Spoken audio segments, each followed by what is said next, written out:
اللهم صل وسلم وبارك على سيدنا محمد وعلى آله وصحبه أجمعين. دلوقتي أنا علشان أجيب فطيرة زي دي بالظبط هتكلفني 200 جنيه.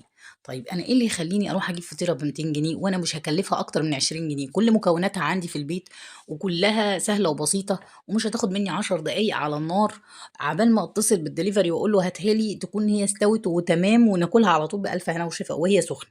طيب الفطيرة دي هتتعمل إزاي؟ هنقعد نعجن؟ لا لا لا لا لا لا. تعالوا بقى نشوف مع بعض.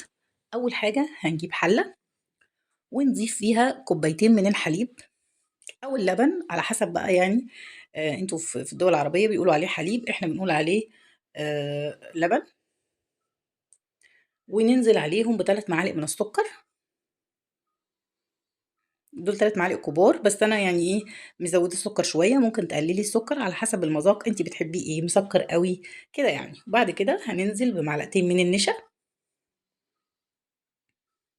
وكمان معلقتين من الدقيق. ما تخافيش من الدقيق خالص، مش هيدي اي طعم مختلف ولا اي حاجه خالص، بالعكس هو هيدي تماسك حلو قوي.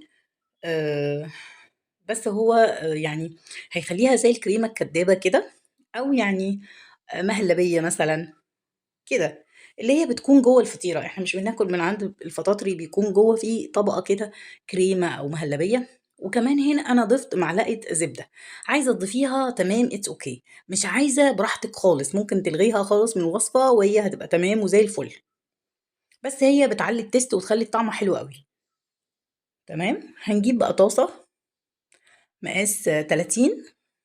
عندك بقى صينيه وهتعرفي تتحكمي فيها وتحركيها عشان احنا هنسويها فوق البوتاجاز مش في الفرن.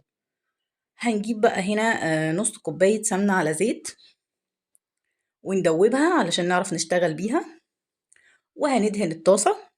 وبعد كده هنجيب الطريقة دي بقى هي اللي هتحافظ لنا على الكريمة ما تطلعش كده ولا تبظبظ وتتحرق ولا أي حاجة. هنجيب ورقة ونخليها واحدة يمين ونصها بره ونصها جوه الطاسة، وندهن كل ورقتين، هندهنهم كويس.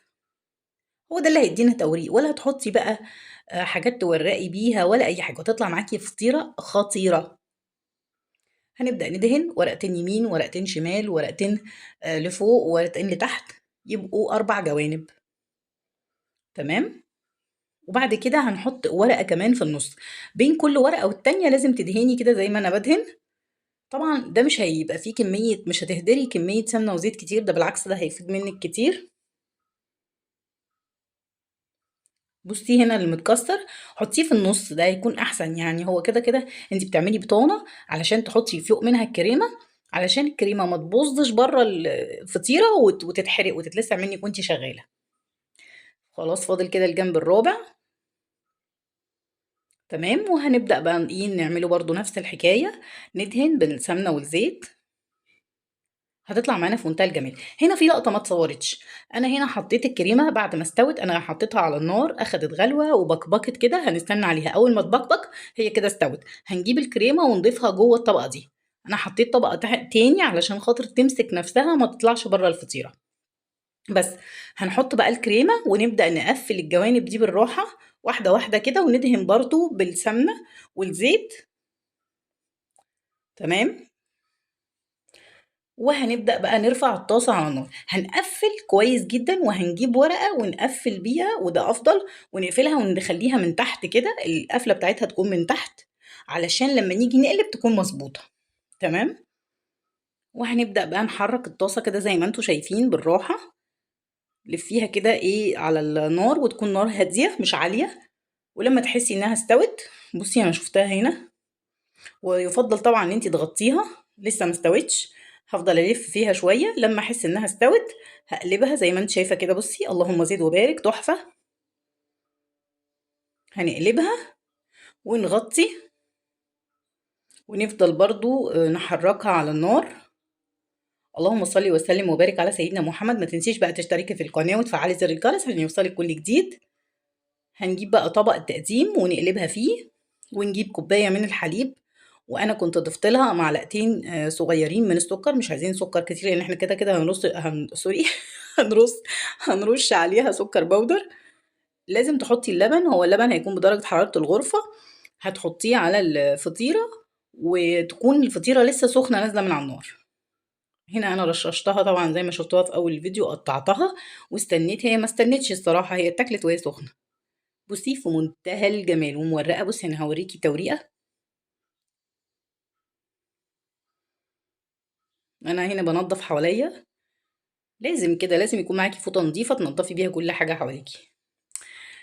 اللقطة هنا مش جاية، مش مريحاني، بس برضه أنا باحاول على قد ما أقدر أوريكم، هو مورق جدًا، بس عشان سخن مش قادرة أوريكم التوريقة، بس هو كان في منتهى الجمال. فطيرة أنتِ لو جبتيها من عند الفطاطري أو من عند بتاع البيتزا هتبقى مكلفة جدًا وهتكلفِك أكتر من 200 جنيه. أنتِ بقى عملتيها بورق الجلاش بس مش أكتر.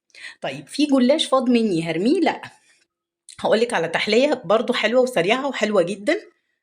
اللي هيوصل معايا بس هنا هو اللي هيستفاد. هنجيبهم ونقصهم كده انصاص، يعني هنخلي الورقة نصين ونبدأ ندهن. بصي شوفي في شوية سمنة فاضوا مني، فأنا هدهن بقى الورقة وهي نصين كده، وبعدين هتسخن طاسة جامد وانزله فيها يتحمر من ناحية دي ومن ناحية دي، هتبقى زي المربعة كده. هنا هنطبقها مربع، تمام.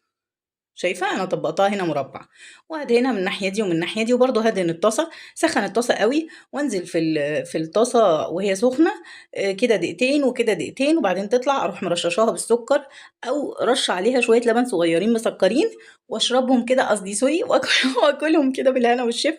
بجد تحلية سهلة جدا وسريعة وتحفة جدا. عجبت الولاد وبهرتهم وعجبت باباهم الحمد لله، ودي أهم حاجة. ما تنسوش بقى تشتركوا في القناة وتفعلوا زر الجرس، وهستنى كومنتاتكم الجميلة، واشوفكم على خير ان شاء الله في الفيديو اللي جاي. يا رب يكون الفيديو عجبكم. السلام عليكم.